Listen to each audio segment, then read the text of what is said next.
Votre émission Le Point sur l'actualité démarre à l'instant sur les antennes de For You Media Africa. Mesdames, messieurs, bonsoir à vous et bienvenue. Vous avez d'ailleurs reconnu le générique de votre rendez-vous quotidien. Merci à vous d'être une fois de plus des nôtres ce soir. Dans quelques instants, nous vous donnerons le déroulé de cette émission, mais bien avant, les premiers invités. Tout d'abord, du côté de Londres, où nous attend M. Sylvain Debogou. Bonsoir à vous, très cher monsieur. Bonsoir Baudelaire, bonsoir à mon copanéliste ou bien à mes copanélistes, bonsoir à toute l'Afrique et très heureux d'être avec vous ce soir. Merci à vous Sylvain Debogou, analyste politique. Vous êtes un habitué de ces émissions du Point sur l'actualité, mais de façon générale, des plateaux de For You Media Africa. Chez Hello Lawson, vous réagissez comme à votre habitude du côté du nord du Canada. Du nord des États-Unis. Vous êtes plus précisément au Canada, à Manitoba. Bonsoir à vous. Bonsoir mon frère et ami Guéné, merci pour cette invitation. C'est toujours un plaisir d'honorer votre plateau de ma présence. Je salue mon frère et ami de Londres et tous les panélistes, tous les panafricains branchés à cette émission. Merci pour cette invitation. Merci à vous, M. Sheilou Lawson. Je rappelle que vous êtes le président du mouvement pour un Togo nouveau. Vous êtes le coordinateur de la diaspora togolaise, le leader du projet panafricaniste Pyramide. Deux thématiques, dont une en guise d'accueil. Que se passe-t-il au sein de l'armée ukrainienne? Enfin, Kiev reconnaît des désertions au sein de l'armée. Comment expliquer cette division? Prenons tout d'abord cet élément qui plante le décor.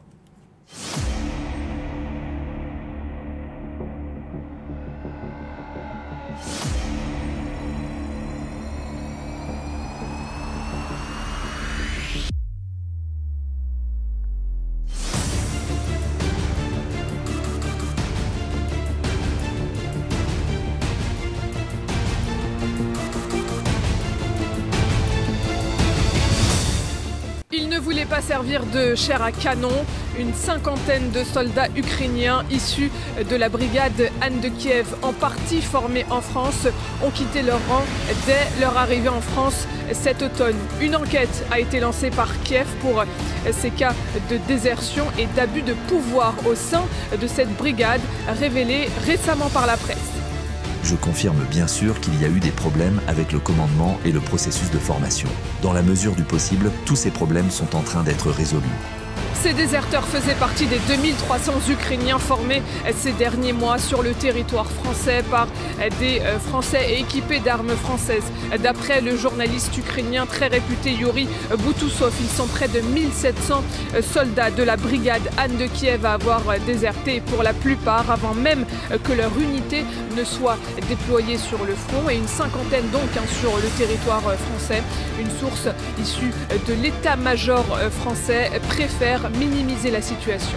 Il y a eu un certain nombre de désertions, mais qui restent très marginales au vu du volume de personnes qui ont été formées. Ils étaient formés chez nous, nous les protégions. Ils étaient dans des casernes françaises, ils avaient le droit de sortir. On ne criminalise pas la désertion en France. Se battre dans un conflit qui continue sans relâche depuis bientôt 3 ans, au risque d'y perdre la vie quand on suppose que le chemin vers la paix n'a jamais été aussi proche. Avec le retour à la Maison-Blanche de Donald Trump, c'est visiblement contre-productif pour ces déserteurs, et ils sont loin d'être les seuls à sentir le vent tourner. Après avoir fourni un soutien politique, militaire et financier colossal à l'Ukraine, on parle de 3 milliards d'euros d'aide à Kiev, Emmanuel Macron appelle aujourd'hui l'Ukraine à avoir des discussions territoriales réalistes pour obtenir la paix avec Moscou, parce qu'en bientôt 3 ans de guerre, en effet, la Russie a conquis 20% du territoire ukrainien et elle accélère sa progression dans l'Est ces derniers mois. N'ayons aucune illusion, et je crois qu'elle apparaît de plus en plus clairement à tous, il n'y aura pas de solution rapide et facile en Ukraine. Le nouveau président américain sait lui-même que les États-Unis n'ont aucune chance de gagner quoi que ce soit si l'Ukraine perd. Et je vais le dire de manière très simple, en quelque sorte, de quelques lignes. Aucune solution ne doit être trouvée en Ukraine sans les Ukrainiens. Aucune solution ne doit être trouvée pour la sécurité en Europe sans les Européens. Aucune solution rapide qui signifierait la capitulation de l'Ukraine ne saurait être bonne pour les Européens et les Américains. Une fois qu'on a ces principes simples en tête, Il nous faut nous mettre en capacité, quels que soient les scénarios, d'apporter un soutien durable à l'Ukraine pour pouvoir résister, être dans les meilleures situations pour pouvoir négocier. Et au fond, les États-Unis d'Amérique ont à nous aider pour changer la nature de la situation et convaincre la Russie de venir à la table des négociations. Les Ukrainiens ont à mener des discussions réalistes sur les questions territoriales et eux seuls peuvent les conduire. Et les Européens ont à construire des garanties de sécurité qui seront leur responsabilité au premier rang. Baptisée Anne de Kiev du nom de l'épouse du roi de France Henri Ier, la brigade compte 4500 soldats au total. Ils sont à 90% des conscrits qui n'ont aucune expérience au combat. La formation en France de ces troupes était l'un des symboles de l'aide de la France à l'Ukraine, annoncée par Emmanuel Macron il y a quelques mois en personne et qui en parlait avec fierté. Cette brigade était l'un des symboles de cette aide militaire française, annoncée d'ailleurs à l'Ukraine il y a quelques mois. Entre fuir et mourir, certains soldats, Sylvain de Beaugout, certains soldats ukrainiens ont donc choisi, ont fait clairement leur choix. Tous sont pour l'heure issus de la brigade Anne de Kiev, en partie formée du côté de la France. Quelle explication faut-il donner justement à ces désertions ? Merci Baudelaire, une fois de plus pour l'invitation.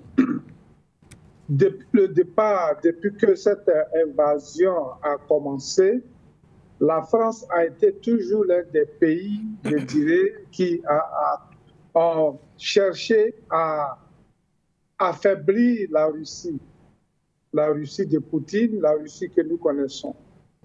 Malheureusement, la Russie étant pour nous la première puissance mondiale en armement aujourd'hui, la France a cru compter sur les forces de l'OTAN qui sont elles-mêmes contrôlées par les États-Unis. Parce que lorsqu'on prend l'Europe de l'Ouest aujourd'hui, l'Europe de l'Ouest n'a plus d'armement, n'a plus, je dirais, de soldats. Tout part des États-Unis. Ils marchent.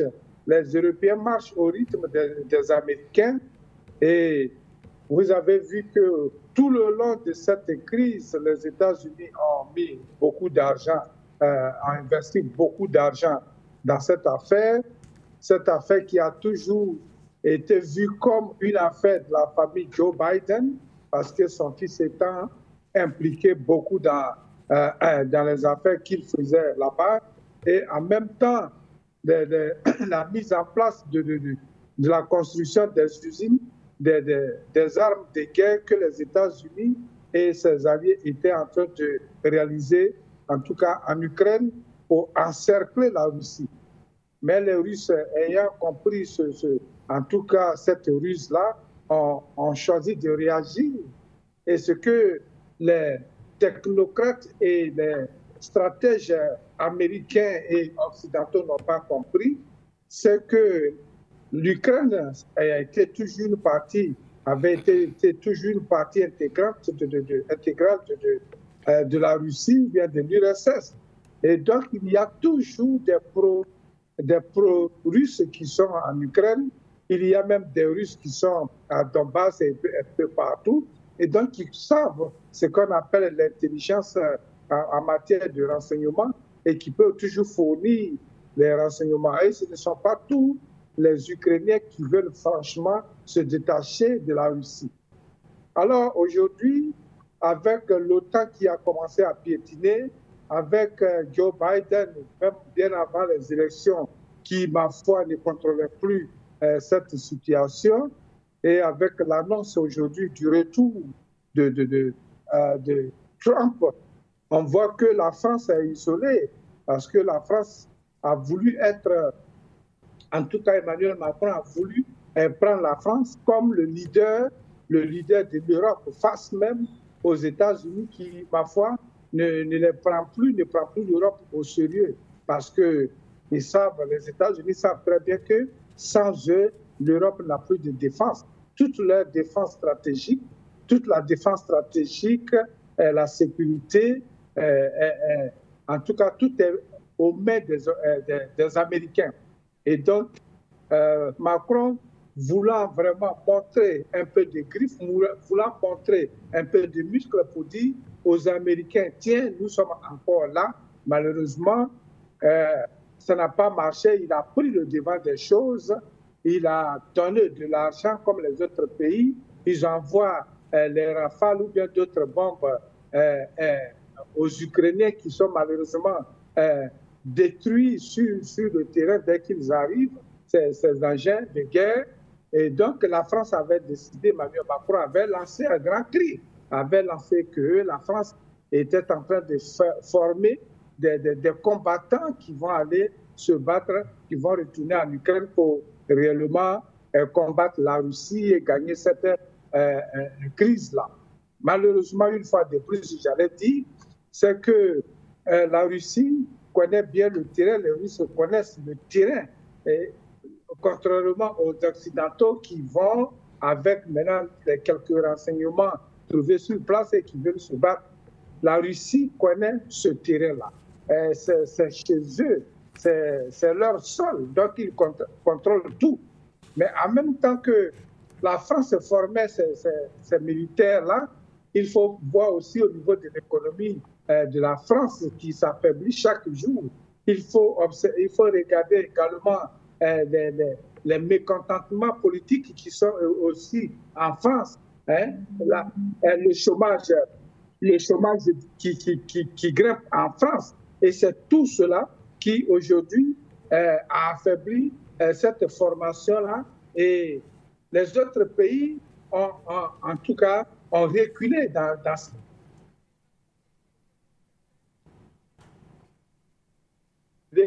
Et donc, la France est restée un peu seule devant et ces militaires ont compris que lorsqu'ils vont sur le terrain, ils sont carrément battus. Ils sont soit pris en otage ou bien ils sont carrément détruits avec leurs engins. Ils n'ont pas d'expérience du tout, parce que ce sont des volontaires qui, quelque part, certains disent qui étaient même drogués, qu'on droguait et qu'on prenait après quelques entraînements au tir dans quelques buissons, on les prend, on les amène au front. Et donc, ils n'ont pas l'expérience de ce territoire-là, de cette neige vraiment en Russie. Cette neige, souvenez-vous, c'est là-bas l'Allemagne d'Hitler avait échoué face à l'armée rouge lors de la Deuxième Guerre mondiale, que la Russie a gagné. Ce qu'on cache très souvent, c'est que les Occidentaux cachent très souvent dans leurs livres d'histoire à tous ceux qui veulent apprendre et qui le tordent le cou à l'histoire pour s'approprier la victoire que la Russie a eue sur les nazis. Et donc, voici un contexte qui a fait que ces gens-là se sont rendus compte qu'ils allaient là-bas comme on nous avait utilisé lors de ces deux guerres mondiales, leur guerre qu'ils ont appelée guerre mondiale, c'est-à-dire les Africains, pour servir de chair à canon. Ils ont compris que cela ne valait pas la peine et donc il fallait vraiment refuser d'y aller. Et leur choix, le seul choix qu'ils avaient, c'était la désertion. On rappelle d'ailleurs que ces soldats en question, ces soldats ukrainiens, avaient été envoyés en France dès le mois de septembre 2024. Objectif: apprendre à manier les armes et des véhicules de guerre. L'annonce de la création de cette brigade avait été faite par Emmanuel Macron lors de la commémoration du 80e anniversaire du débarquement de Normandie, en présence notamment de son homologue ukrainien Volodymyr Zelensky.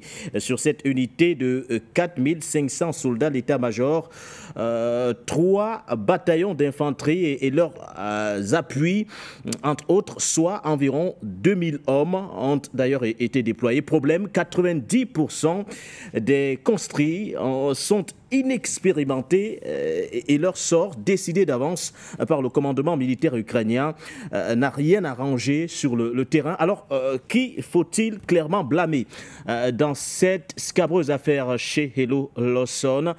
Ces soldats déserteurs qui se plaignent de la qualité de la formation, ou alors cette façon générale, l'aide, ou du moins cette façon générale, ou du moins c'est la formation de façon générale qu'il faudrait remettre en cause aujourd'hui, revenant justement sur cette aide militaire européenne, ou du moins française, pour rester sur le cadre d'initiative du président Emmanuel Macron. Il me semble de toute évidence que ce n'est pas la formation qu'il faut mettre en cause, c'est ce qu'il faut comprendre ou l'analyse qu'il faut faire de cette situation, c'est de cet événement assez malheureux. Me semble-t-il, toute la guerre, toute la stratégie, n'est-ce pas, de l'OTAN, de la France, qui est mise en échec. Donc c'est un événement, c'est une situation, mais qui reflète l'échec cuisant de toutes ces stratégies montées de toutes pièces qui aujourd'hui fait l'exercice de sa limite. Vous savez, la guerre la définition proposée par Paul Valéry, la guerre, c'est un massacre des gens qui ne se connaissent pas au profit des gens qui se connaissent, mais qui ne se massacrent pas. Alors, la débandade de ces soldats ukrainiens traduit justement cette citation. Vous voyez, parce qu'il y a complètement une situation ubuesque, complètement illogique, incohérente, complètement farfelue, d'envoyer des gens à la mort. D'envoyer tout simplement des gens à la mort. Alors, je pense, en tout cas de mon point de vue, que ce n'est pas la formation qui est mise en cause, ni le matériel, c'est tout simplement que sur le territoire, n'est-ce pas, de guerre ukrainien, la guerre est de haute intensité, M. Nguéné. Et donc, c'est pas de la blague. C'est pas de la blague. Le rapport de force n'est pas justement n'est pas en faveur de l'OTAN ou de l'Ukraine. C'est ce qu'il faut comprendre. C'est l'échec cuisant de cette stratégie mise en place. Donc, c'est une guerre de haute intensité. Quand les Russes tirent 15 000 obus par jour, ou même le plus que ça, les Ukrainiens, à peine, ils tirent 3 000 obus par jour. Alors que la production d'obus mensuelle pour les États-Unis, c'est 30 000 obus par mois. Donc, vous comprenez que c'est ce que produit les États-Unis ou l'ensemble de l'OTAN par mois, c'est ce que la Russie tire en une journée, pratiquement. Donc, vous comprenez qu'au niveau d'abord de la technologie, de l'armement, eh bien, le rapport de force aujourd'hui, la Russie vient de démontrer toute sa puissance de sa capacité de feu. Au niveau de la stratégie militaire mise en place également, eh bien, de ce point de vue, bien que l'OTAN envoie des mercenaires, envoie des soldats, leurs forces spéciales en Ukraine, en réalité, ce n'est pas les Ukrainiens qui se battent. Derrière l'uniforme ukrainien, c'est toute une armée de l'OTAN, des Américains, des Anglais en tout cas, qui se battent en Ukraine. Et là aussi, eh bien, le rapport de force est en faveur des Russes. Alors, c'est toute cette stratégie qui est aujourd'hui mise en cause et qui démontre justement de l'échec cuisant, n'est-ce pas, de l'OTAN. Alors, en résumé, ce qui me semble qu'il faut mettre de l'avant, c'est d'abord un échec militaire. Militaire parce que ces hommes, bien que formés, sont incapables, vu la puissance de feu, vu les réalités sur le terrain, eh bien, sont obligés de pouvoir sauver leur vie et ne pas aller se faire cramer tout simplement. Donc, de ce point de vue, c'est un échec sur le plan militaire. C'est un échec sur le plan logistique parce que les armes qu'on leur a données aussi n'arrivent pas à faire face justement à la capacité de la Russie. C'est un échec pour la France parce que la formation militaire française, les armes, ce que la France vend en Afrique comme étant une expertise française militaire, aujourd'hui, eh bien, est démontré qu'à travers cette situation de débandade des Ukrainiens, que la France n'est plus une puissance militaire, une puissance stratégique telle qu'on nous l'a vendue depuis des années. Donc ça aussi, c'est quand même quelque chose qu'il faut noter. Échec sur le plan géopolitique, parce que l'OTAN aujourd'hui échoue. Les États-Unis, à travers l'administration Biden, tout ce plan, n'est-ce pas, qu'ils ont monté de toutes pièces pour dépecer la Russie et aller enjamber, n'est-ce pas, l'Asie mineure et puis le Moyen-Orient, et pouvoir prendre, en tout cas, mettre en difficulté l'économie chinoise, parce que c'est la Chine qui leur fait énormément peur, vu la puissance économique aujourd'hui de la Chine. Ce plan également a échoué. Et donc, ce qui amène finalement à redessiner l'ordre mondial, cet ordre mondial qui a été imposé depuis 500 ans par les Européens, les Occidentaux, qui est fait de guerre, de violence, de prédation pour pouvoir créer à travers l'économie capitaliste une situation, l'accumulation de richesses pour le bien-être des Européens au détriment justement d'autres peuples. Donc c'est cet ordre mondial en réalité à travers cet incident, c'est cet ordre qui est aujourd'hui mis en cause et qui change les paradigmes, n'est-ce pas, et fondamentalement amène à un nouvel ordre mondial imposé justement par la Russie, qui consiste justement à redistribuer les cartes, à faire en sorte qu'on n'a plus un pôle unique anglo-saxon qui décide, n'est-ce pas, de l'ordre mondial, mais plutôt un pôle aujourd'hui diversifié avec d'autres puissances émergentes, notamment l'Inde, le Brésil, la Chine et éventuellement l'Afrique aussi. Donc, nous sommes en train de voir la cartographie géopolitique du monde qui est en train d'être redessinée et qui démontre justement que ceux qui avaient le bâton, ceux qui avaient la manche dans le siècle passé, notamment les Anglais, les Français et d'autres, les Américains, aujourd'hui, ils sont en train de perdre pied. L'autre élément que je voudrais également dire, c'est la parole de ces gens. Ils sont des menteurs. Si on reprend encore ce que Macron avait décidé, la Russie ne peut pas gagner cette guerre. C'est pas possible. Ils mettront tout aujourd'hui. Le langage est en train de tourner. Donc les politiciens, ils racontent n'importe quoi et tout et n'importe quoi. Et finalement, on ne peut pas suivre leurs paroles parce qu'ils vendent de l'illusion. Ils sacrifient les gens. Ils sacrifient, n'est-ce pas, la vie humaine. Et après, ben voilà, on les revoit qui changent qui change de position, qui change de langage, et on le voit dans le discours de Macron. La France a perdu, c'est une puissance en dégringolade, et sur le plan économique, sur le plan politique, cette formation, c'est une façon pour la France de se positionner dans les négociations à venir, de peser sur l'échiquier, de la redéfinition de l'architecture mondiale, mais là aussi, à travers dans cet échec ukrainien, c'est l'échec de la France. Je pense que les prochaines négociations, c'est la Russie qui va dicter le tempo, qui va dicter non seulement sa vision des choses, en tenant compte justement de sa sécurité, mais aussi de cette diversification, n'est-ce pas, de l'ordre mondial, qui ne s'appuie plus sur les intérêts des anglo-saxons et qui est basé tout simplement sur la violence, la prédation et les guerres.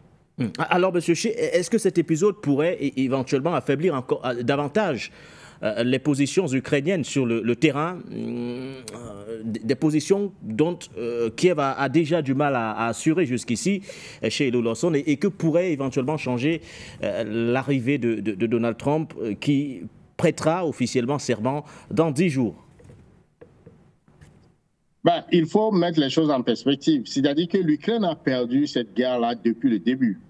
Vous voyez, on se rappelle que dès février 2022, très rapidement, l'Ukraine a été forcée de venir à la table de négociation en Turquie. Mais c'est les anglo-saxons, c'est Johnny Johnson, comment on l'appelle, Boris Johnson, qui est sous injonction des Américains, venir demander aux Ukrainiens de déchirer cet accord et de pouvoir continuer la guerre, parce que l'OTAN va entrer en guerre, va pouvoir le soutenir pour pouvoir affaiblir la Russie. Et donc, on a vu que quand vous convoquez, n'est-ce pas, l'historicité de cette guerre sur le plan militaire, l'Ukraine a été battu à chaque fois que les moyens importants, conséquents ont été mis à sa disposition. D'abord, il faut se rappeler, c'était des équipements non létals, puis après, on nous a parlé de chars Abrams, des léopards. Tout cet équipement a été tout simplement détruit. Il a fallu donc de passer à une vitesse supérieure en parlant d'avions, n'est-ce pas, des F-16. Ces avions aussi ont été détruits, ou certains ont été cachés en Pologne ou ailleurs. Et enfin, on est passé aux missiles de moyenne portée et de longue portée, les Atacams, les Javelots et tout ça. Et là aussi, on a vu que ça n'a pas pu résister. Donc, à chaque fois que les Européens, l'OTAN, passaient à une échelle supérieure, la réponse de la Russie a été à la hauteur et qui a fait que toute la stratégie a échoué. L'autre élément qui est assez déterminant, c'est cet essai que les Russes ont fait avec ce missile de moyenne portée Oreshniv qui a changé la dynamique des rapports de force, puisque il n'y a pas encore de contre-missile pour pouvoir intercepter ce missile de haut calibre qui fait aujourd'hui que toutes les capitales européennes sont à portée, n'est-ce pas, des tirs russes. Et donc ça a changé complètement la dynamique, le rapport de force, et ils reconnaissent aujourd'hui la puissance militaire de la Russie. Donc ce qui fait en sorte qu'ils vont privilégier un genre de négociation pour gagner du temps, pour faire en sorte qu'ils aient les moyens de rattraper sur le plan technologique la Russie avant de revenir, avant d'enclencher encore la guerre. Et c'est là où la Russie refuse cet accord de Minsk version nouvelle qui va constituer à la Russie tout simplement pour pouvoir gagner du temps. Donc l'arrivée de Donald Trump participe à ce système. D'ailleurs, ce qu'il faut noter, c'est que ça ne va pas se faire du jour au lendemain. D'ailleurs, Donald Trump est en train de changer son discours. Il faut faire un distinguo entre un discours de campagne où Donald Trump disait, par exemple, que je vais arrêter la guerre en une journée. Eh bien, déjà, son envoyé en Ukraine parle de 100 jours et lui-même parle maintenant de 6 mois. Donc, vous voyez, là, en termes de calendrier, en termes de temps, les choses sont en train de changer. Le deuxième élément, nous sommes dans une forme de continuité de l'État. Donc, l'administration Biden est en train de voter des lois, voter un certain nombre de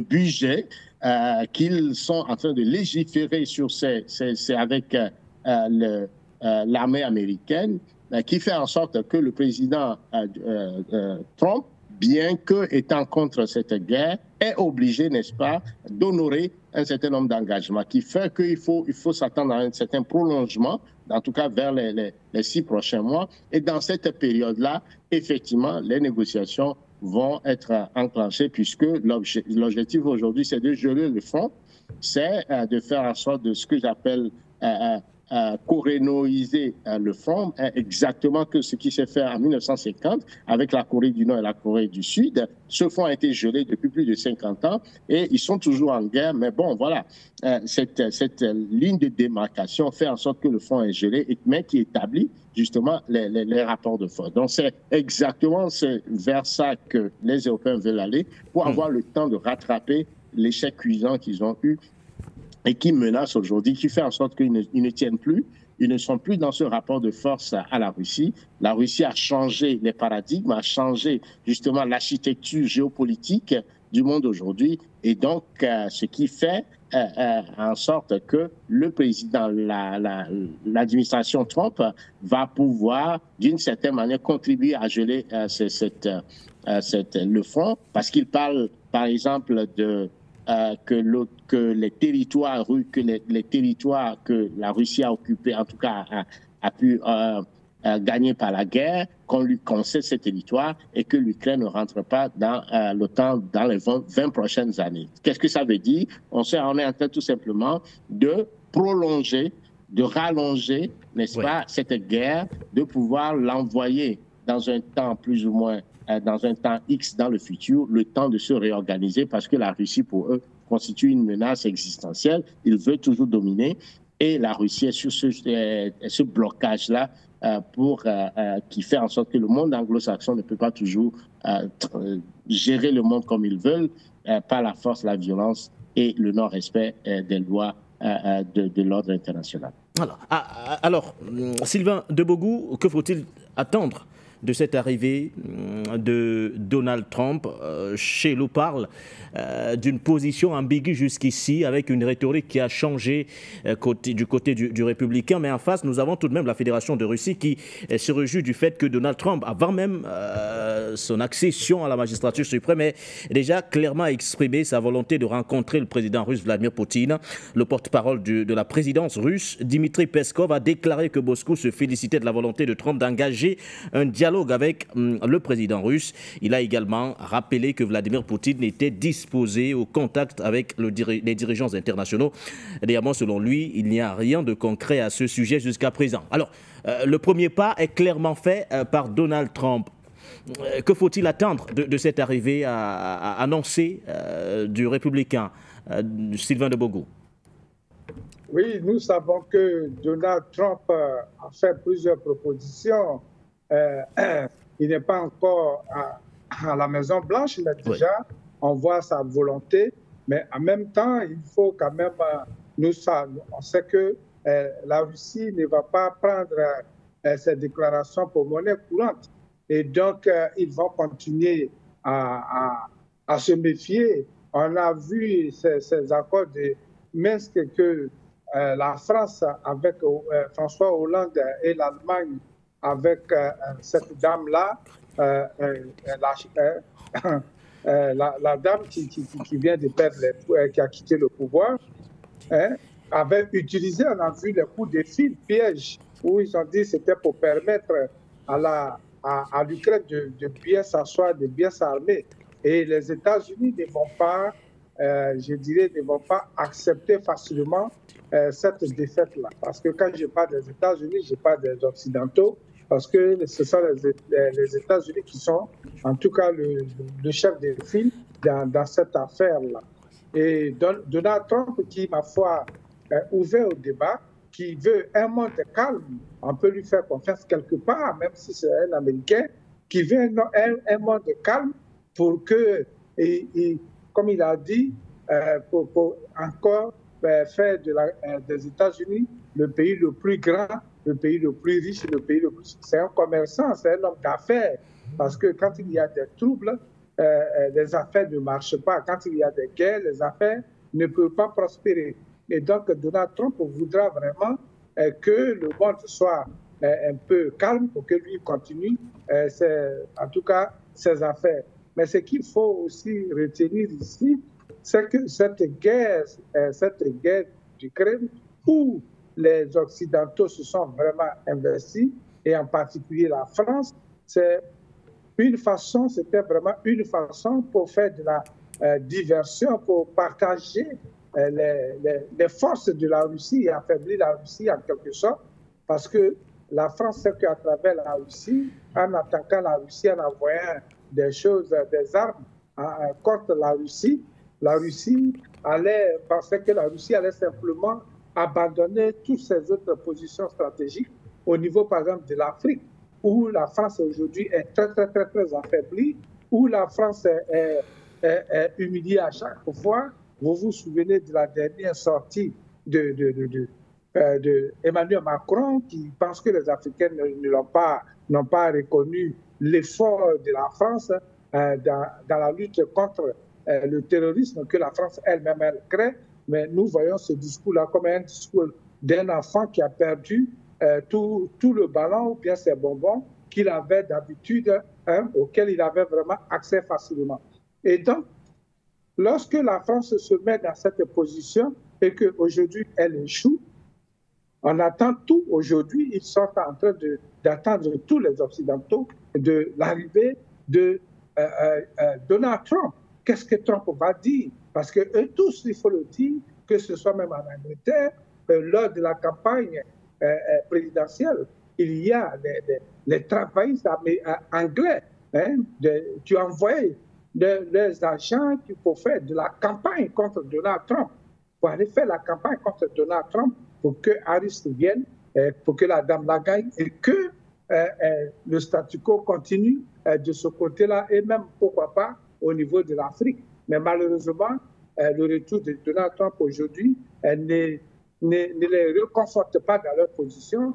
Ils se demandent comment ils vont encore approcher cet homme-là, qu'ils ont eux-mêmes vraiment minimisé, qu'ils ont insulté, il faut le dire, sur tous les plans, quelqu'un qui a été persécuté par la justice elle-même. Et donc, est-ce qu'il ne viendra pas en tant qu'un revanchard pour aller, en tout cas, défaire tous les accords ou bien aller défaire toutes les politiques que son prédécesseur a mises sur pied ou bien en place lors de son mandat.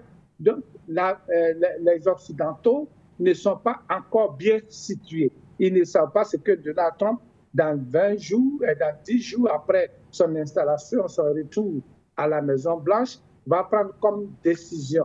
Et voilà que ces mêmes personnes, ces Occidentaux, avec Joe Biden, qui ont perdu en Afghanistan, vous avez vu aux scènes vraiment de pitié où des gens s'accrochaient au punais des avions pour quitter l'Afghanistan. Donc, qui ont fui, qui ont perdu une guerre contre des gens qu'eux-mêmes ils avaient installés contre la Russie.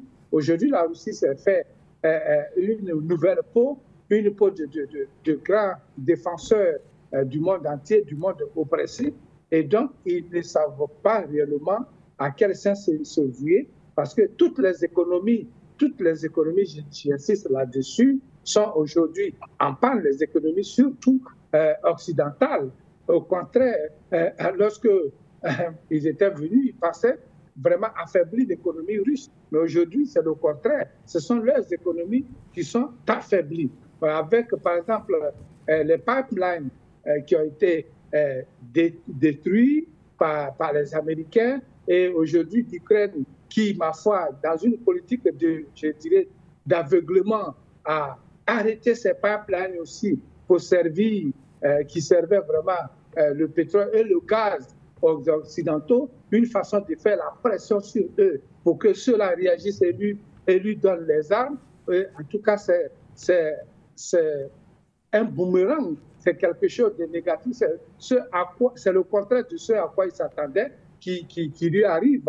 Et donc, la cherté de la vie en Occident, avec la poussée sociale, avec le mécontentement social sur les territoires, dans les territoires occidentaux, font que ces pays-là ne seront plus prêts également à fournir des armes. Aujourd'hui, il n'est pas question de donner des armes, il est question de d'abord faire de se renfermer sur soi, chaque pays de l'OTAN, pour faire face aux problèmes locaux avant de... L'Ukraine n'est plus la priorité. Il y a eu même l'ouverture aussi entre Israël et le Hamas. Et toutes ces données font aujourd'hui que le problème en Ukraine, je pense que Zelensky aura intérêt à négocier et rester vraiment un pays neutre. Sinon, le prolongement que Trump donne pour nous, c'est un prolongement auquel on ne peut pas faire confiance. Aux États-Unis, le mandat du président, c'est 4 ans. S'il a trop duré, c'est 8 ans. Et donc, tout président qui vient peut décider de ne pas attendre 20 ans pour faire entrer l'Ukraine dans l'OTAN. Et donc, les Russes veillent au grain et ils ne font pas pour cette fois-ci-là. Nous sommes sûrs, ils ne vont pas se laisser faire, ils ne vont pas se laisser tromper une fois de plus dans cette affaire qui, ma foi, tente de maintenir le statut quo des capitalistes depuis longtemps, comme quoi le ou bien la bipolarisation n'arrange pas les Occidentaux qui veulent toujours avoir la même mise sur toutes les richesses du monde entier.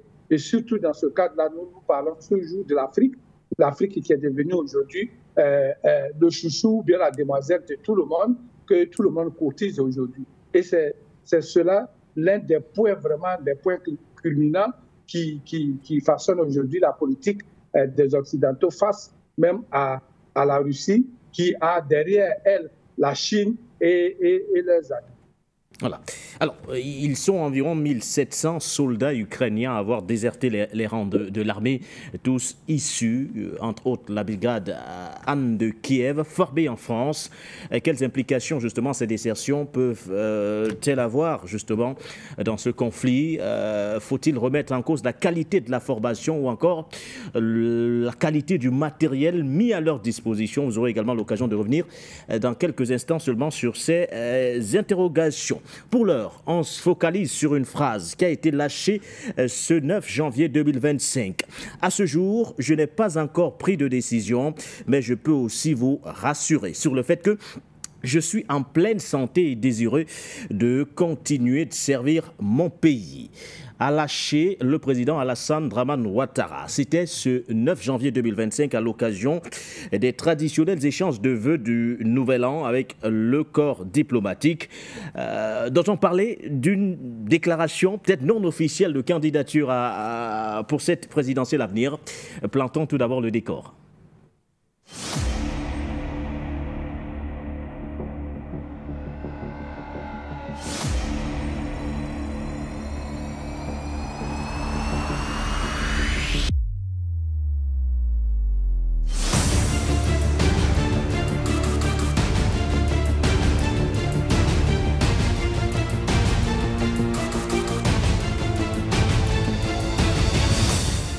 Non sans déclarer officiellement sa candidature à la présidentielle de 2025, le président ivoirien vient d'émettre le vœu de continuer à servir son pays. C'était de mon intention de ne plus être candidat parce que j'estimais qu'il fallait passer la main à une nouvelle génération.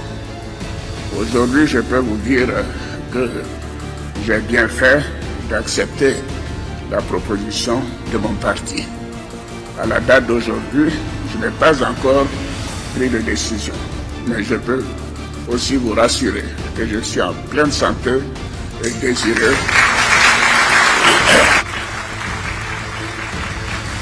Je suis en pleine santé et désireux de continuer de servir mon pays. En septembre dernier, le parti au pouvoir a exprimé son soutien à une éventuelle candidature du président Ouattara. Face à cette interpellation, il a souligné la diversité des cadres au sein du Rassemblement des oufouettistes pour la démocratie et la paix, RHDP, qui peuvent être candidats au cas où ils désistaient. Mon parti dispose d'au moins une demi-douzaine de candidats qui sont dans cette salle. Le dirigeant ivoirien a en outre rassuré de la paisibilité du scrutin en temps opportun. Je voudrais encore une fois vous rassurer et rassurer l'ensemble de la communauté que cette élection qui aura lieu le 25 octobre sera paisible, démocratique et transparente. Pour l'heure, outre Dame Gbagbo, 3 autres candidats sont déclarés.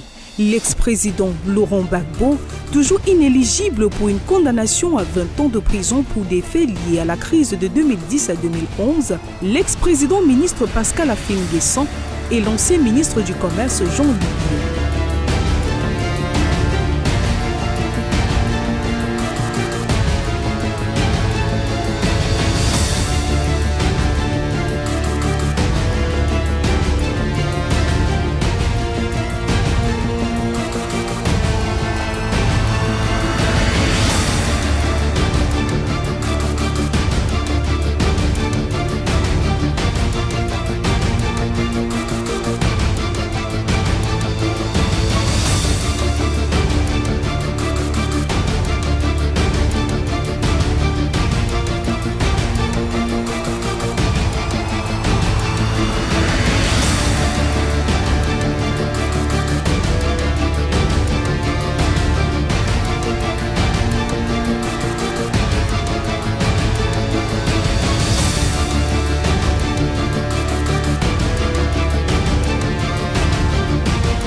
À laquelle il faudra ajouter Charles Blé Goudet, le président du COJEP. Alors, Sylvain, je préfère démarrer avec vous sur cette question ivoirienne. Alors, que veut-il dire quand il nous parle de son état de santé plus que jamais au beau fixe et de sa volonté à continuer justement à servir son pays, le président Alassane Ouattara? Vous savez, le monde entier aujourd'hui connaît Alassane Dramane Ouattara comme un roublard. C'est le mot qu'il lui faut, c'est le nom qu'il lui faut parce qu'il a toujours joué dans la roublardise. Alassane Dramane Ouattara a été suivi dans les 2 dernières, je dirais, élections, ou bien voilà, cette mise en jeu. Voilà où il a toujours parlé de situations exceptionnelles, de ceci exceptionnel, de la mort de celui-là qu'il voulait qu'il soit le candidat de son parti.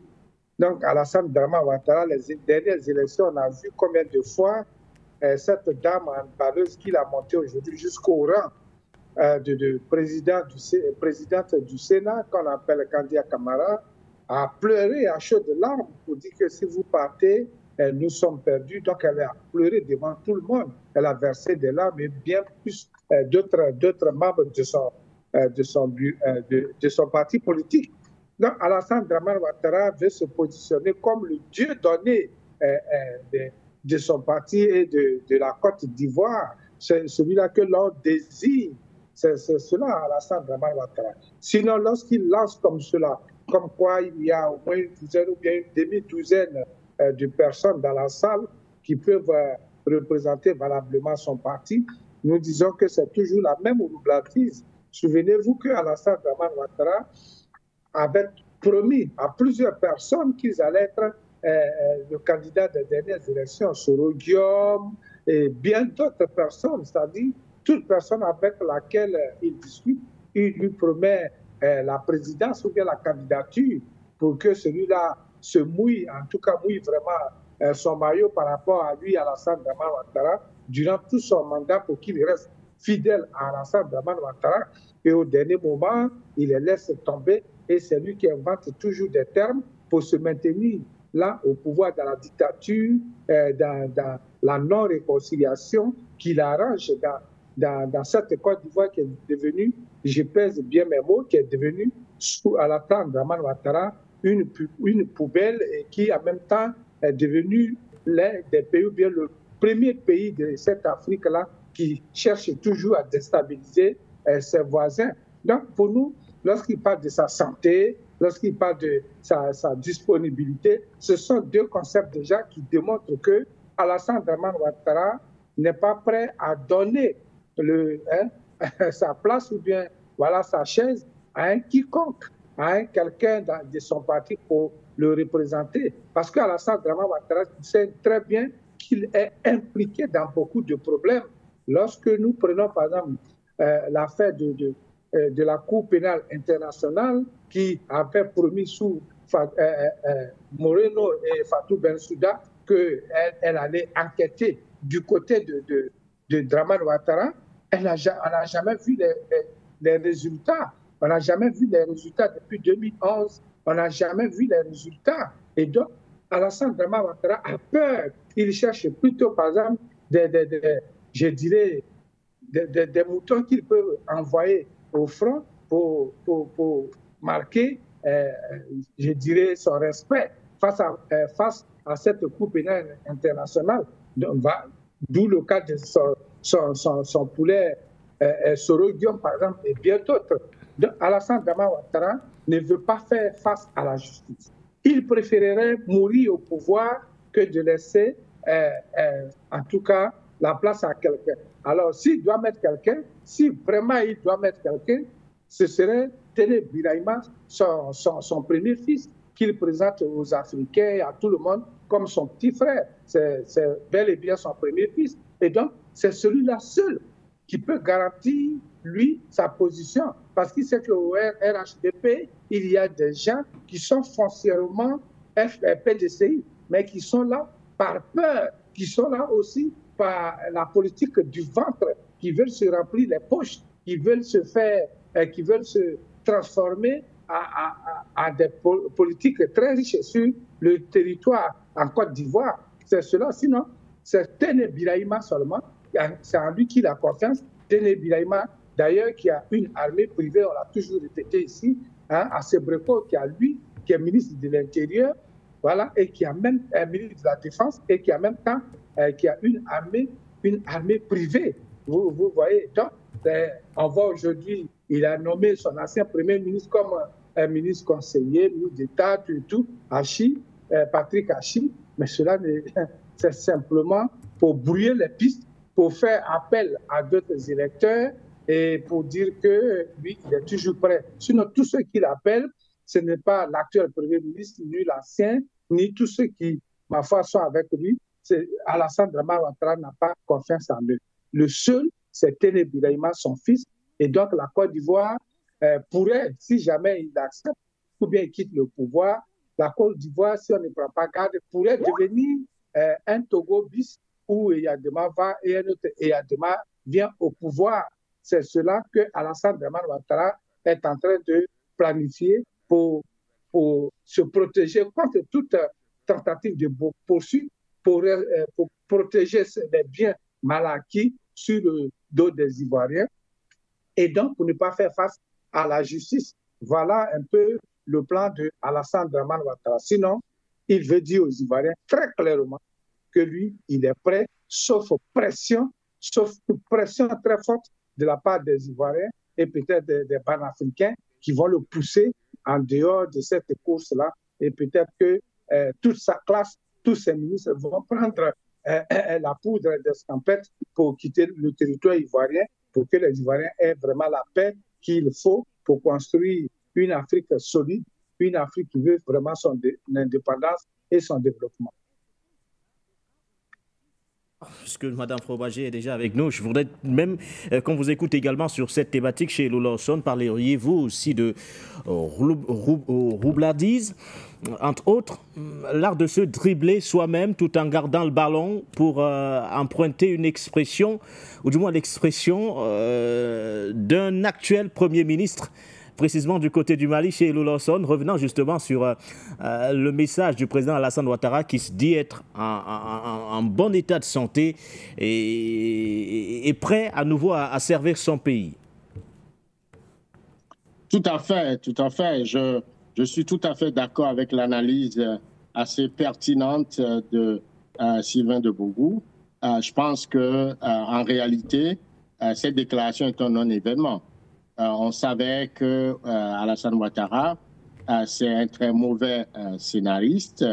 Le film qui nous a servi en 2020, eh ben, c'est du bis repetita.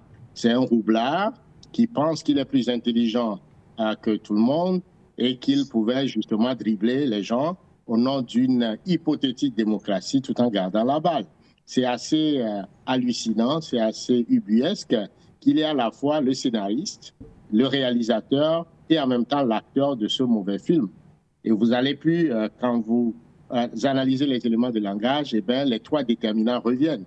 La question de la santé, la question de son désir à toujours servir et enfin la question de la succession. C'est ces trois éléments qui sont souvent mélangés et qui parfois arrivent à des drames de meurtre, d'assassinat, tout simplement pour pouvoir se maintenir au pouvoir. On a vu comment il s'est débarrassé de monsieur Gon Coulibaly, qui était présenté comme le successeur, le grand démocrate qui voudrait quitter le pouvoir, etc. Il se le joue très très bien. Et à la fin, eh ben, cette personne a été finalement éliminée. On est encore dans le même mauvais film, mauvais scénario, cauchemar, où il n'a aucune envie de quitter le pouvoir. Et donc, il est en train de vendre aux Ivoiriens ce que j'appelle l'illusion de la démocratie, l'illusion électoraliste. C'est pourquoi les Ivoiriens doivent avoir la mémoire, n'est-ce pas, de la lutte de libération de leur pays pour comprendre que les paradigmes ne changent pas et que nous sommes en train de vivre encore le même scénario, n'est-ce pas, de la volonté justement de la France de pouvoir maintenir la Côte d'Ivoire dans sa férule de domination impérialiste. Donc il y a un vrai combat au-delà de cette illusion électoraliste d'octobre 2025 qu'on est en train de vendre aux Ivoiriens, de saisir les vrais enjeux et d'engager une lutte de libération nationale. La Côte d'Ivoire est un butin de guerre de la France. La France a envoyé ses chars pour déloger le président souverain Laurent Gbagbo du pouvoir. À ce moment-là, la Côte d'Ivoire est redevenue un butin de guerre de la France. La France en dispose comme elle veut et Ouattara va s'accrocher au pouvoir jusqu'à ce qu'il meure au pouvoir. C'est le plan parce qu'il n'y a pas d'autres alternatives pour lui et ils veulent s'assurer de garder la main. Donc tant que le peuple ivoirien ne se mobilise pas, ne montre pas la porte à à Ouattara, à son équipe imposée par la France impérialiste, eh bien, les mêmes causes vont toujours produire les mêmes effets. Il me semble qu'à ce point-ci, la question, c'est surtout de ne pas faire croire aux Ivoiriens que c'est l'élection qui va régler le problème. L'élection va être tout simplement une occasion, une opportunité ou encore un prétexte de mobilisation ou de l'éveil des consciences des Ivoiriens à engager le vrai combat, tout simplement. Mais penser que c'est à partir de ces élections que Ouattara va proclamer un des opposants président de la Côte d'Ivoire, il ne faut pas rêver. Et donc, il me semble, en tout cas de mon point de vue, que cette déclaration qui tout simplement trahit vraiment les fondements les fondements de la démocratie en Afrique, hein, parce que quand moi j'analyse la situation de la Côte d'Ivoire, je suis vraiment estomaqué. C'est comment on peut blaguer les Africains à ce point. On nous parle de démocratie, la démocratie qui suppose l'alternance au pouvoir, et c'est au nom de cette alternance qu'on est allé jusqu'à la guerre pour tuer plus de 3000 Ivoiriens, amener la souffrance, la rébellion dans ce pays. Et aujourd'hui, voilà la personne qui est sortie du ventre des chars français pour le déposer à la présidence, est en train de faire un 4e mandat à la barbe de toute la communauté internationale, et c'est un silence radio. On nous parle de démocratie. Vous voyez, c'est tellement écœurant qu'on se moque de l'intelligence des Africains. Démocratie où les Ivoiriens n'ont pas le contrôle sur leurs ressources, ou parce qu'on a fait la guerre, eh bien, on a distribué à qui veut, eh bien, les richesses de ce pays. C'est Géros qui a le contrôle du port, Sarkozy qui a représenté la Côte d'Ivoire au Qatar. Bref, franchement, tous ceux qui ont participé à cette guerre ont été rétribués à des dimensions faramineuses.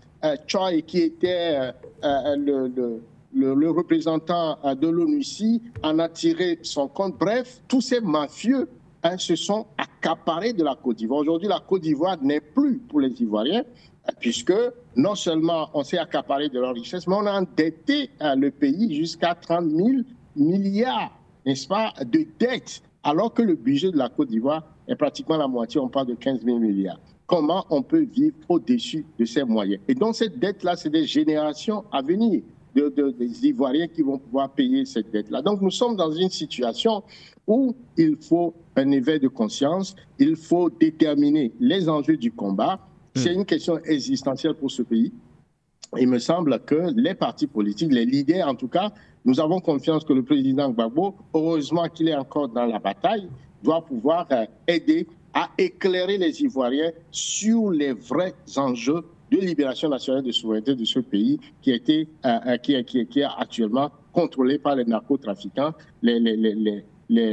comment on l'appelle, les marchands d'armes et toute cette influence impérialiste française qui s'accroche à la Côte d'Ivoire comme étant un piédestal pour pouvoir reconquérir ce qu'ils considèrent comme sa propriété privée, c'est celle-là en Afrique, surtout les pays de la rue. Donc, c'est une question existentielle, c'est une question fondamentale, c'est une question panafricaine. Il me semble qu'il va falloir vraiment que les stratégies soient à la hauteur du défi, ce défi de voir encore la Côte d'Ivoire s'enfoncer dans une forme de colonialisme, puisque non seulement la France veut, d'une certaine manière, transformer la Côte d'Ivoire un territoire de mercenariat, invisibiliser sa présence à travers toutes sortes de sociétés anonymes, mais qui en fait sont des sociétés de mercenariat, mais aussi elle entraîne d'autres bases militaires comme la base américaine, l'Ukraine et tout ça, pour en faire un foyer, n'est-ce pas, d'exploitation, un foyer de clochardisation, un foyer de déshumanisation, n'est-ce pas, des Ivoiriens à cause justement de la richesse de ce pays. Donc c'est un enjeu important, un enjeu panafricain. Et vous savez que la Côte d'Ivoire est au cœur aussi de la question monétaire, de la question du franc CFA. Et donc les enjeux sont assez importants, me semble-t-il, pour mobiliser toute la conscience africaine à soutenir le peuple ivoirien dans son combat de libération. Sinon, cet affabulateur, ce menteur, ce criminel de président Ouattara ne fera qu'entraîner dans une forme de spirale, justement, la Côte d'Ivoire dans cette descente aux enfers qu'on a vu en 2011 et qui ne peut se répéter si jamais son pouvoir est encore menacé. Donc, c'est les enjeux du débat, c'est les enjeux très, très sérieux et il me semble qu'il faut avoir la conscience claire là-dessus et pour que le peuple ivoirien soit debout. Et c'est le peuple ivoirien qui peut mettre fin à toute cette alchimie qui est en train de chosifier les Africains d'une certaine manière. Alors, les Ivoiriens peuvent-ils réellement saisir les vrais enjeux de cette présidentielle qui s'annonce? Comment engager une guerre de libération nationale? Eh bien, nous allons les écouter. Madame Fromager, vous êtes avec nous. Merci d'avoir patienté au standard. Allô, bonsoir et bienvenue à vous. Bonsoir, monsieur le journaliste. Bonsoir à vos deux invités. Je suis Madame Fromager, je vous appelle de la Côte d'Ivoire. Je vais donner mon point de vue sur le sujet. Alors, tout d'abord, je vais parler du discours du président de la République qui dit comme ça qu'il est en bonne santé. Il est en bonne santé et je vais dire Alléluia. À cet âge-là, il a une très bonne santé, on va dire Dieu merci. Vous savez ce qui donne la bonne santé. Ce qui donne la bonne santé, c'est un suivi médical. Vous comprenez? Quand on a les moyens, on a un suivi médical avec des plateaux techniques fiables dans les hôpitaux. Ça, c'est d'un. Quand on a une très bonne santé, il faut manger équilibré. Il faut bien manger. Parce que la santé, c'est la nourriture. Et donc, il a ça. Pour avoir une bonne santé, il faut bien dormir dans un environnement sain. Vous comprenez? Pour qu'on soit en bonne santé à cet âge-là.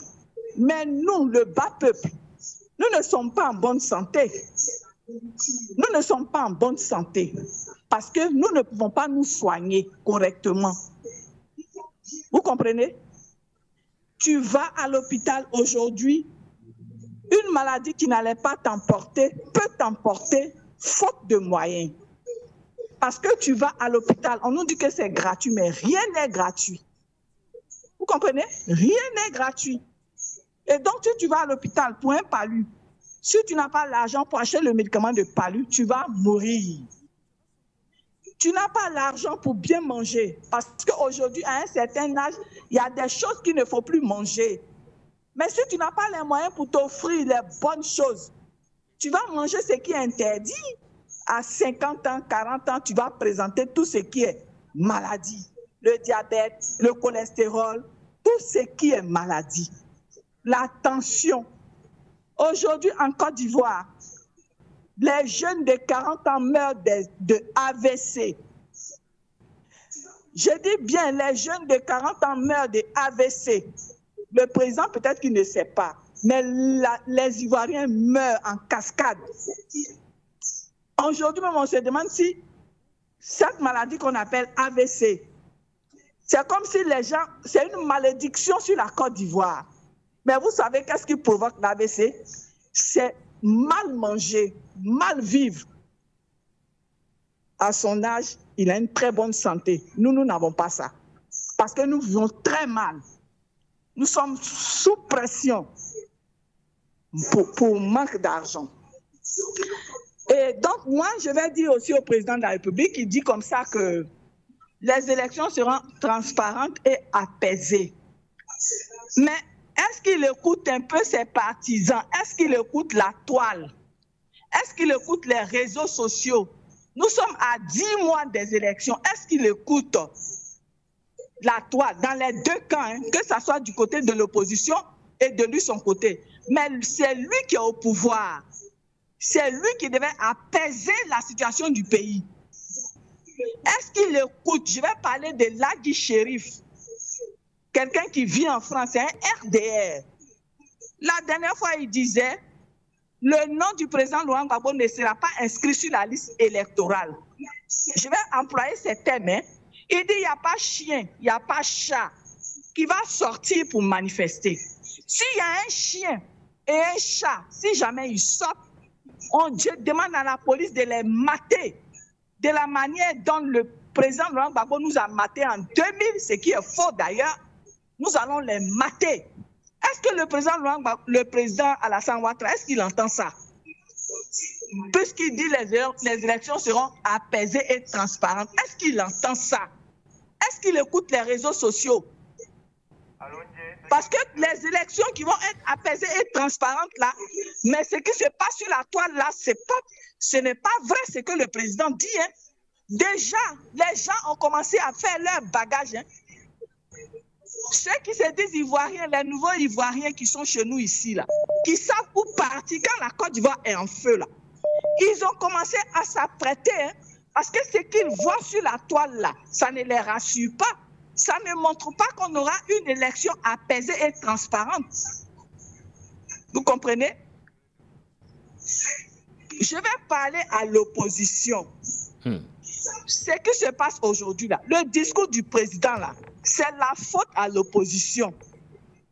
Le président Laurent Gbagbo, qui est une grosse victime, il a été trahi par ses amis les plus proches. Il a été trahi par ses parents bêtés. Le président Laurent Gbagbo est humilié de partout. Il a été humilié, une grosse victime. Mais aujourd'hui, l'opposition, quand l'opposition ouvre la bouche, c'est contre le président Laurent Gbagbo. Il est venu à Benoît, il a fait un appel. Il n'a pas dit venez me soutenir pour que je gagne. Il dit venez, mettons-nous ensemble. Nous allons lutter pour que ceux-là ne soient plus au pouvoir. Ça veut dire quoi? Il faut lutter pour que la CEI qui n'est pas bonne là, cette CEI-là disparaisse. Il faut lutter pour qu'il y ait une élection inclusive.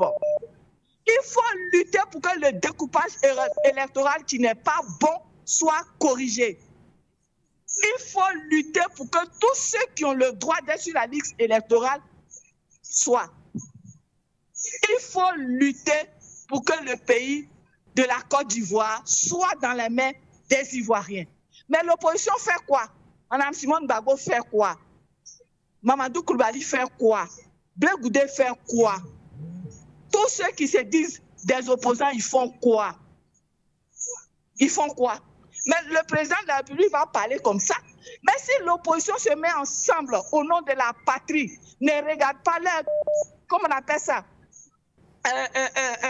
Ne regarde pas leur ventre et qu'ils regardent la patrie, ils se disent au nom de la patrie, nous allons taire nos querelles inutiles et nous allons nous mettre ensemble pour sauver ces Ivoiriens qui ont tant souffert, qui continuent de souffrir. Pour sortir, Madame Fromagé. Et d'une seule voix, ils disent une seule chose. Nous demandons ceci, cela. Si ce n'est pas fait, nous allons paralyser le pays. Mais si toute l'opposition se met ensemble et qu'elle fait cette déclaration-là, vous pensez que le président va continuer de dire cela? Donc si aujourd'hui, nous les Ivoiriens, nous sommes encore dans la souffrance, c'est l'opposition, c'est la faute à l'opposition qui sont dans les calculs bizarres. Oh les cœurs, on y va. Voilà. Merci à vous, Madame Fromagé. Je pense qu'on va prendre également l'avis de M. Peter qui est avec nous. Bonsoir à vous, M. Peter.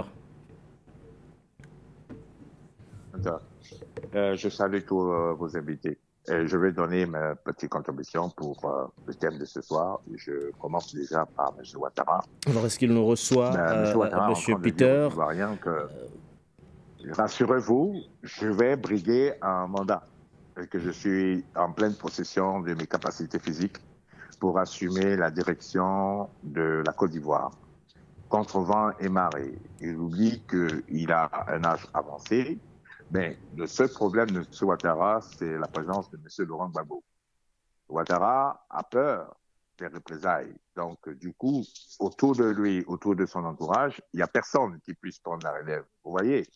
Donc, il est obligé d'utiliser sa figure emblématique pour s'imposer comme un candidat par rapport à son parti politique, le RDR, pour ne pas dire RHDP, right? Donc, du coup, puisque ceux qui sont là-bas, qui ont fait des exactions, qui savent ce qu'ils ont fait depuis 2011, pour lesquels aujourd'hui M. Laurent Gbagbo a été acquitté et pour lesquels également, dans le droit international, la logique du droit international, M. Laurent Gbagbo devait récupérer son poste de président si on veut appliquer la loi. Mais malheureusement, comme ceux qui l'ont parrainé ne veulent pas l'accepter, donc on va partir dans des élections. Alors, il faut barrer la route à tout ce qui peut le gêner et puis marcher seul, écraser tous ces opposants fictifs qui vont fabriquer de toutes pièces et puis continuer les règnes et mourir au pouvoir comme M. Houphouët-Boigny. En fait, c'est ça son objectif, si on veut bien comprendre le problème de la Côte d'Ivoire. Et c'est vraiment déplorable. J'espère bien, comme je l'ai toujours dit, que les Ivoiriens vont prendre conscience de la destinée de leur pays et puis prendre leurs responsabilités pour ne pas laisser encore les erreurs de 2020, c'est bouclé, c'est géré, se répéter. Sinon, on va partir encore dans un bis repetita et puis why not, puisque la France a toujours son plan B, elle va imposer son plan B dans le genre, je peux dire, en miniature de Alassane Ouattara version 1988, qui va être encore perpétué en Côte d'Ivoire, et ce serait la même continuité. Maintenant, je vais aborder le problème de l'Ukraine. Vous savez, M. Nguéné, j'ai suivi un reportage cet après-midi dans une chaîne américaine où le journaliste était en train de dire face à son invité que les États-Unis ont dépensé près de 800 milliards de dollars pour la guerre en Ukraine dans l'espoir de faire chuter la Russie. Aujourd'hui, ils ont pris conscience que la Russie n'est pas ce pays qu'on leur a fait croire. Parce que pour l'avoir sous-estimé et avoir pensé qu'ils allaient boucler cette histoire en moins de 3 jours avec toutes les sanctions sur le SWIFT et tout ça qu'ils ont fait, ils se retrouvent dans une guerre d'attrition de longue durée. Aujourd'hui, M. Trump va venir au pouvoir, mais moi, je vais vous rassurer, sa priorité, c'est pas la Russie, hein. Sa priorité principale, c'est le problème de l'Iran et Israël. Parce que c'est là où le problème se pose réellement. Après, puisqu'il voit très bien ce qui est en train de se passer, il n'a pas d'autre choix que d'accepter et faire des discussions de concession avec M. Poutine. Aujourd'hui, nous nous trouvons dans une situation où l'Ukraine est complètement désarmée, complètement déboussolée. Elle ne sait plus quoi faire. D'après les informations que j'ai vues aujourd'hui, certains soldats ne veulent même plus continuer dans cette guerre, mais ils sont sous le commandement de M. Zelensky. Mais nous allons aboutir à quelque chose d'assez extraordinaire dans les jours à venir. C'est pourquoi Poutine, lui, il n'entend pas de cette oreille, quels que soient les propos de M. Trump par rapport au Canada, au Groenland et tout ça. Et aux dernières nouvelles, M. Nguéné, j'ai entendu dire que la Chine et la Russie sont prêts à soutenir le Canada contre l'invasion américaine en leur fournissant des armes. Donc, vous voyez dans quoi nous sommes.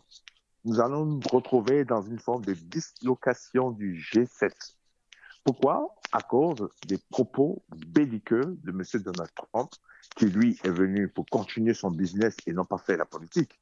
Donc, voilà un peu les choses qui vont se passer. Et je dis encore en pitié pour M. Zelensky, qui n'a toujours pas compris que on ne peut pas battre cette Russie. Je vais m'arrêter ici. Merci beaucoup et puis bon week-end à vous. Très bon week-end également à vous, Monsieur Peter. Je pense que nous allons prendre Monsieur Kofi avant Madame Cissé juste derrière. Bonsoir à vous, Monsieur Kofi. Ou alors prenons tout d'abord Madame Cissé. Bonsoir à vous. Oui, bonsoir, Monsieur Nguéné. Bonsoir à tous les panélistes et bonsoir à la chaîne. Je vais profiter pour dire bonne heureuse année au président Laurent Gbagbo, parce que c'est le seul, hein. En fait, en réalité, tout ce que vous voyez en train de s'agiter tout autour, en train de danser, en fait, vous voyez, c'est de la comédie, ce sont des mises en scène. Il n'y a pas d'opposant parmi ceux-là. C'est juste pour divertir, distraire la galerie. Le vrai opposant, le seul que nous connaissons, qui est digne, c'est le président Laurent Gbagbo.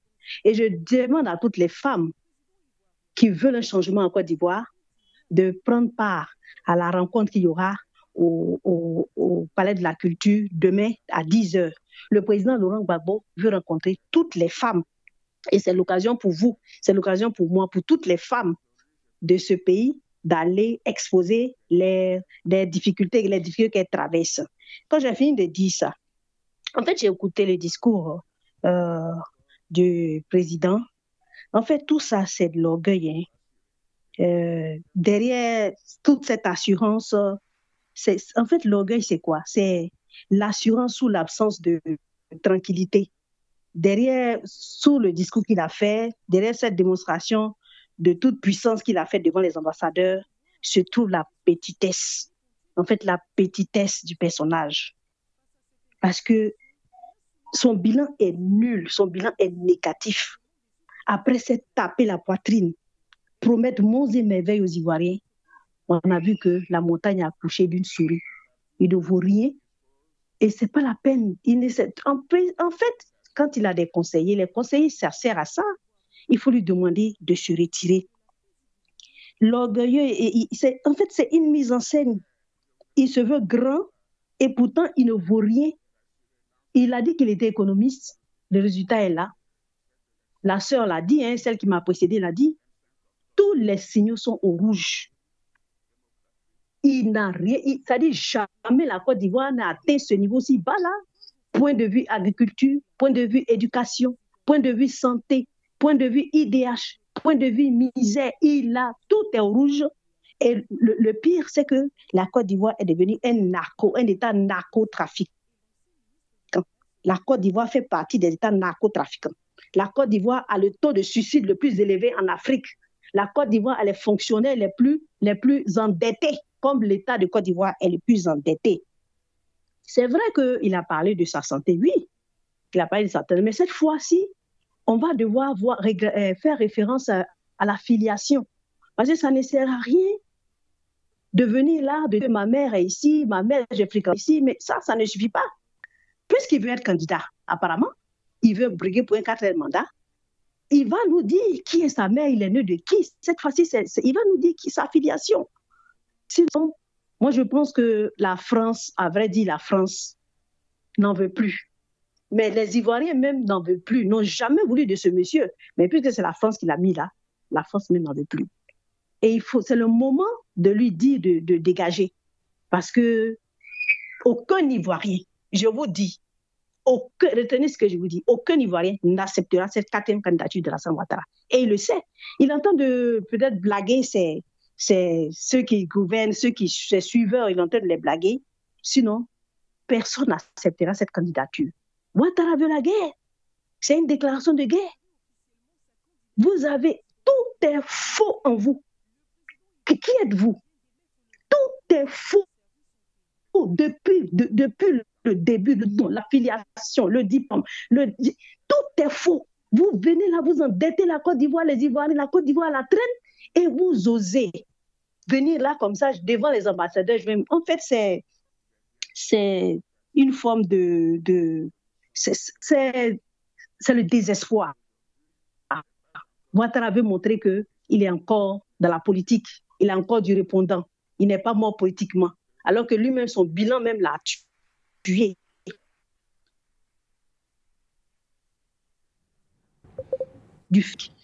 Dramane, je crois qu'on va tourner cette page-là. Des fois, je demande pourquoi, qu'est-ce qu'on a fait au bon Dieu pour mériter ce monsieur-là? Qu'avons-nous fait, Seigneur, pour mériter ça? Qu'est-ce que les Ivoiriens ont fait? Non. Merci, Nguéné. Merci à vous, Madame Cissé. Alors, on prend qui, Monsieur Kofiou, alors Monsieur Sidi? Je pense qu'on va prendre Monsieur Sidi. Allez-y, Monsieur Sidi, nous vous écoutons. Bonsoir, Voyou Télévision. Bonsoir à tous les milliards de téléspectateurs de Voyou. Bonsoir, chez Lawson. Bonsoir à tous les invités.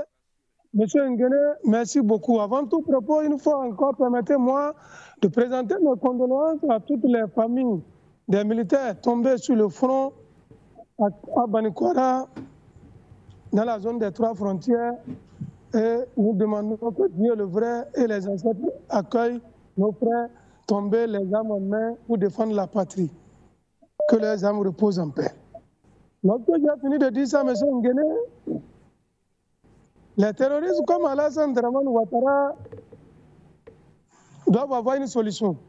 C'est pourquoi il faut cesser de raisonner avec les sentiments. Ce sont des gens qui sont dépourvus de tout sentiment, dépourvus de toute humanité et dépourvus de toute éthique.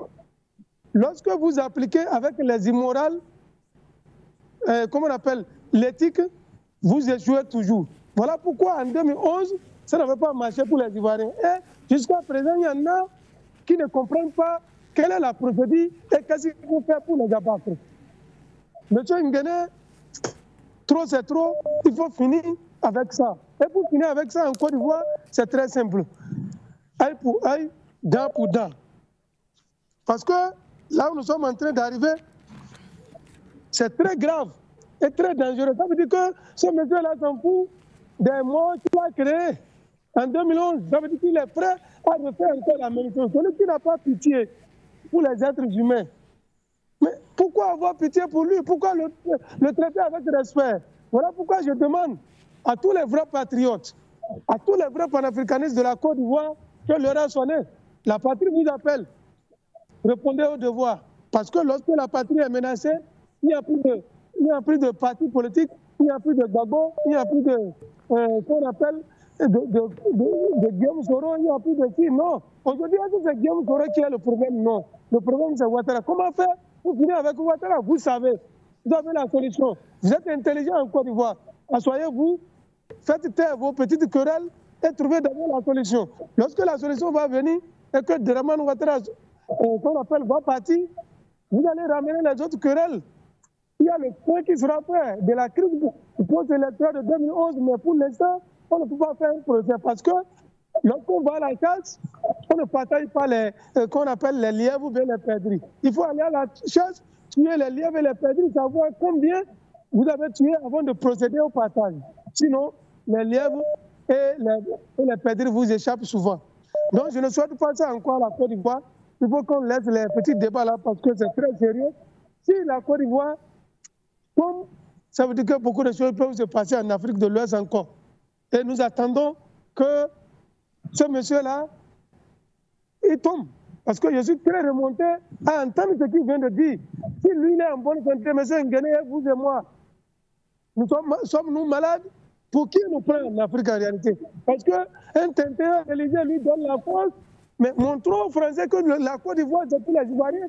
Cela prouve à suffire que ce que disent les autres depuis fort longtemps, c'est la vérité. Ouattara n'est pas Ivoirien. On ne peut pas être Ivoirien et traiter ses propres frères de la Côte. C'est lui seul qui peut gouverner la Côte d'Ivoire. What is this? C'est quoi cette histoire-là? Les Africains vont apprendre de leurs oreilles. Mais il faut qu'on les cherche d'abord. C'est qu'on appelle. Il faut que Zakaria connaît. Et les autres, ils sachent que le nom est toujours là et que leurs parents sont là. Il faut qu'ils prennent conscience que là où Ouattara les amène, c'est pour détruire le pays. Et eux, ils sont Ivoiriens. Ils n'ont pas le comprendre. Là où nous allons, là, c'est pas bon. C'est pas bon. Voilà. Philippe Mangou, c'est pas bon. Merci à vous, Monsieur Sidi. Revenez à la raison. Détrônez-le. Merci. L'Afrique n'a pas besoin de lui. Parce qu'il veut finir la Côte d'Ivoire. Il veut finir les Africains. À cause de ses intérêts. Son premier fils, Ibrahima Ouattara, c'est à lui seul, il a confiance. C'est à lui.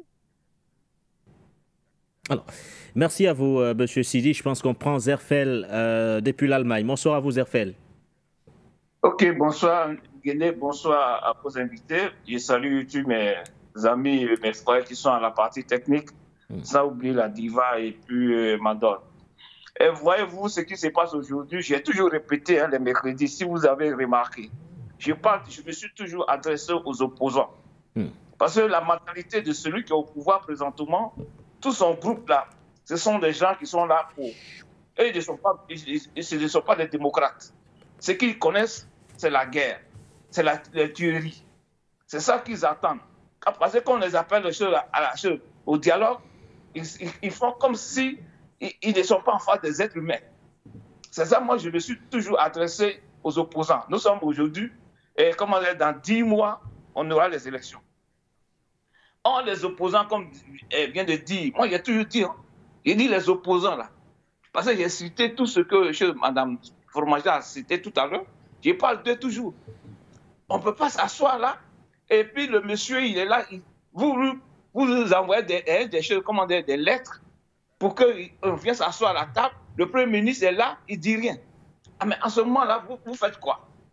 Moi, je n'ai pas dit d'envoyer les gens dans la rue, mais c'est vous les politiciens qui devez vous lever. Parce que la télévision nationale, elle est là pour tout le monde. Mais vous êtes assis dans vos maisons, vous avez des télévisions web télévision, mais vous ne l'utilisez même pas pour conscientiser les Ivoiriens.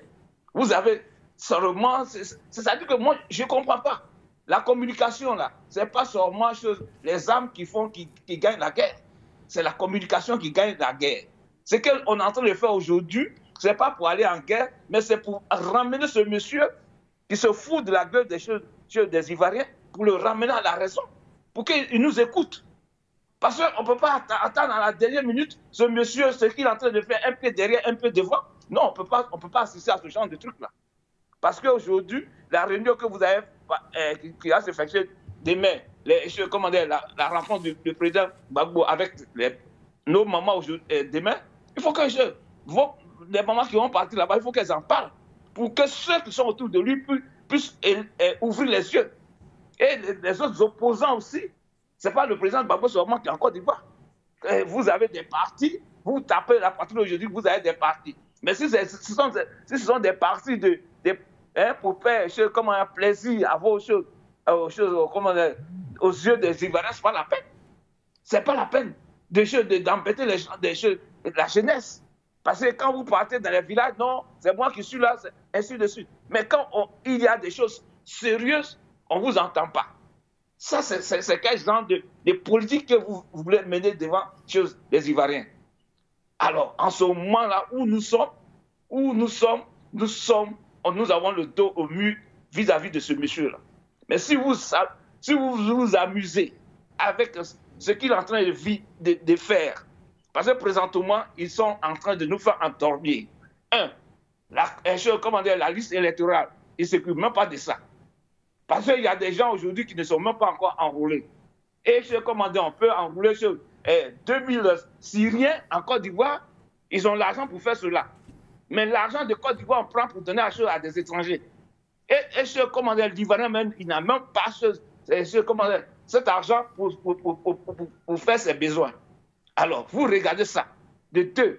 Et la sœur qui est là, elle ne peut pas organiser ces élections de 2025 là.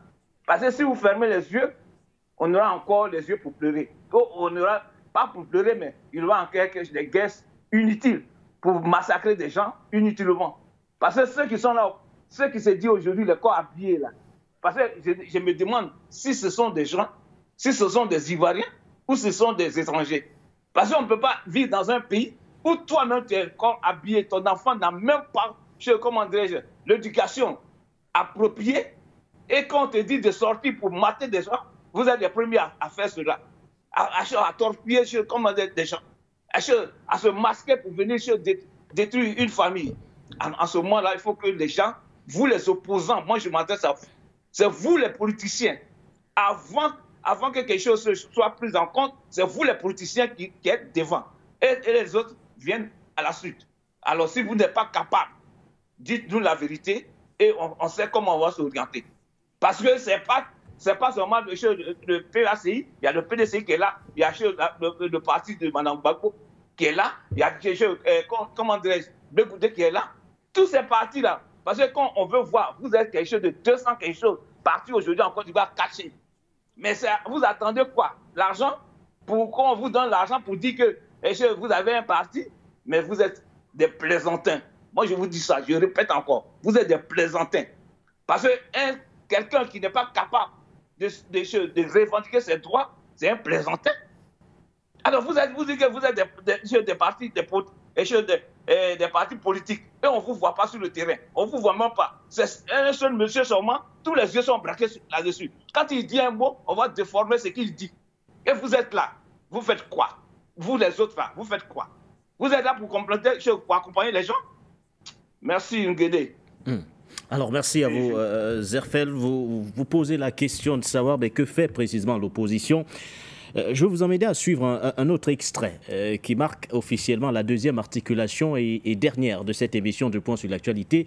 Et dans quelques instants, messieurs, nous reviendrons questionner la pertinence de cette candidature, celle du président du COJEP. Écoutons Charles Blé Goudé. La meilleure manière de m'acquitter de cette dette, et j'y tiens, c'est qu'un jour, vous me permettiez de diriger notre pays pour démontrer que notre génération est capable d'apporter des changements significatifs qui puissent servir notre peuple. Chers amis jeunes, j'ai longtemps parlé pour vous, depuis les bancs des collèges, des lycées et des universités. J'ai longtemps marché avec vous, pendant les situations les plus difficiles que notre pays a connues. À présent, il est l'heure. Il est l'heure pour que vous me mettiez en capacité de décider pour vous et avec vous. Oui, j'ai servi derrière. J'ai servi au milieu. Il est maintenant temps. Il est l'heure pour que je puisse servir devant. Oui, je suis l'alternative crédible. Et je le répète encore. Je suis l'alternative crédible pour apporter des réponses qui correspondent à vos préoccupations. Lesquelles préoccupations que je connais parce que je les ai vécues.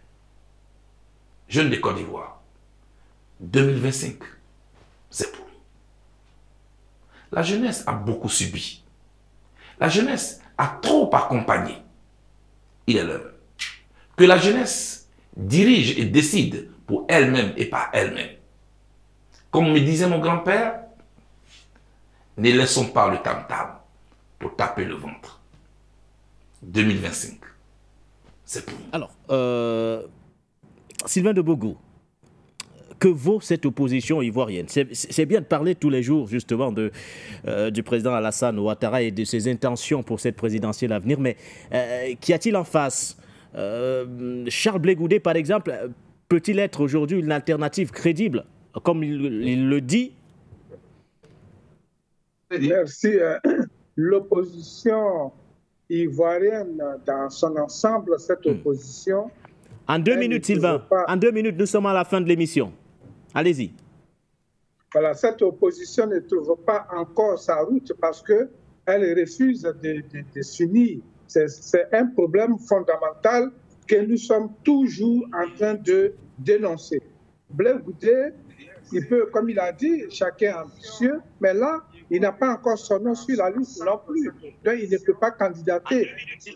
Peut-être qu'il projette cela. Et lui-même, il a toujours dit que tant que le président Laurent Gbagbo ou bien Simone sera en course, il ne sera pas candidat. Donc, on ne peut pas vraiment dire qu'il est l'alternative de 2025, comme il vient de le dire dans son discours. Parce que lui-même, il s'est déjà éliminé de la liste. Mais pour nous, c'est toute l'opposition ivoirienne aujourd'hui qui est devant un tournant historique de notre pays. Un tournant historique de toute l'Afrique, parce que les Africains regardent la Côte d'Ivoire, cette Côte d'Ivoire que Alassane Dramane Ouattara a transformée en un dépotoir où il y a des bateaux qui envoient des poisons, où il y a la drogue, où il y a le blanchiment d'argent, où il y a des armes qui viennent vraiment semer la désolation dans les autres pays qui sont voisins à la Côte d'Ivoire. Donc, c'est à nous, Ivoiriens, de dépasser les lignes rouges ici, je peux ainsi m'exprimer, les lignes rouges qui partagent les partis politiques et puis aller d'une seule voix dire assez c'est assez à Alassane Dramane Ouattara pour que l'hémorragie que connaît ce pays-là, ce pays qui avant était un flambeau en Afrique, ce pays aujourd'hui qui est devenu une honte, il faut le reconnaître, il faut qu'on se lève un sursaut national pour qu'on libère la Côte d'Ivoire. Merci à vous, Sylvain de Bogo. Alors, chez Lawson, en 2 minutes également, avant de sortir de cette émission, c'est quoi la pertinence de cette candidature du président du COJEP, Charles Blé Goudé? Il me semble qu'il faut, au-delà de l'hypothèse de la candidature de Charles Blé Goudé, écouter son message. Je pense qu'il y a aujourd'hui, dans la projection politique, la nécessité aussi du renouvellement de la classe politique. Et je pense que Blé Goudé fait partie de ces jeunes leaders qui peuvent assumer, n'est-ce pas, le renouvellement, en tout cas porter la Côte d'Ivoire de demain. Mais la priorité aujourd'hui, c'est que la Côte d'Ivoire est confrontée à une difficulté existentielle qu'il va falloir résoudre. Et cela ne peut pas se résoudre dans le cadre du fonctionnement normal des partis politiques, puisque la Côte d'Ivoire n'est pas en démocratie. C'est en démocratie que les partis politiques peuvent réellement fonctionner, c'est-à-dire participer à des élections, présenter des programmes politiques et pouvoir gagner des élections libres et démocratiques. On n'est pas dans ce cas de figure. La Côte d'Ivoire vit un drame existentiel avec l'introduction en politique de celui qui était venu comme un sauveur, un certain Ouattara, mais qui a introduit la violence, qui a introduit des méthodes machiavéliques dans la vie politique des Ivoiriens et qui a concité à des drames tout au long de ces 30 dernières années. Et donc, il me semble que l'opposition dans son ensemble doit faire une réflexion stratégique. Cette réflexion stratégique amène justement à relever ce défi de mise en commun des forces et des énergies pour, comme en 90, la façon dont le président Gbagbo a pu, par la mobilisation citoyenne, amener la démocratie, ou encore en 2000, où à travers justement le jeu des partis politiques a pu arriver au pouvoir. Aujourd'hui, la Côte d'Ivoire étant redevenue butin de guerre, il me semble que la priorité, c'est la libération, c'est la souveraineté de la Côte d'Ivoire pour le débarrasser justement de ceux qui sont des anges de la mort et qui l'ont plongé dans tout cet drame. Et donc, il y a une mobilisation stratégique à faire.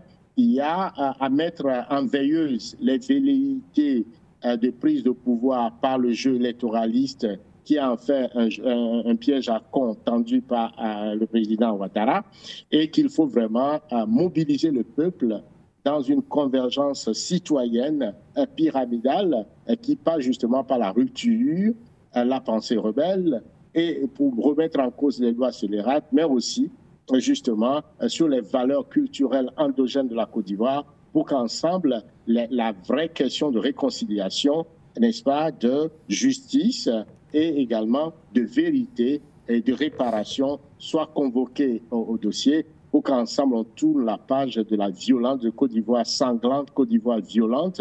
Et pour pouvoir le faire, il faut neutraliser justement ces anges de la mort. Ça doit être l'objectif de tout un peuple, l'objectif de ces dirigeants, tout en mettant en veilleuse des ambitions politiques de qui va être président ou pas. L'essentiel, c'est de redonner au peuple ivoirien les lettres de noblesse, n'est-ce pas, d'un peuple pacifique, d'un peuple travailleur, pour qu'ensemble leur dynamique puisse, par effet d'osmose, puisse se rejaillir sur l'ensemble de la région, de la sous-région, pour qu'enfin l'Afrique retrouve son indépendance, qu'on cherche toujours à noyauter à travers justement des accords léonins et toutes formes de guerre et de violence. C'est de ça qu'il s'agit. Et je dis au peuple ivoirien Yako, et il y a des raisons d'espérer, et ces raisons-là passent justement par la volonté, n'est-ce pas, de ce peuple, de ce grand peuple africain qui a toujours fait preuve de dignité, surtout dans les moments les plus difficiles. Donc, il faut absolument se débarrasser des oripeaux, des anges de la mort,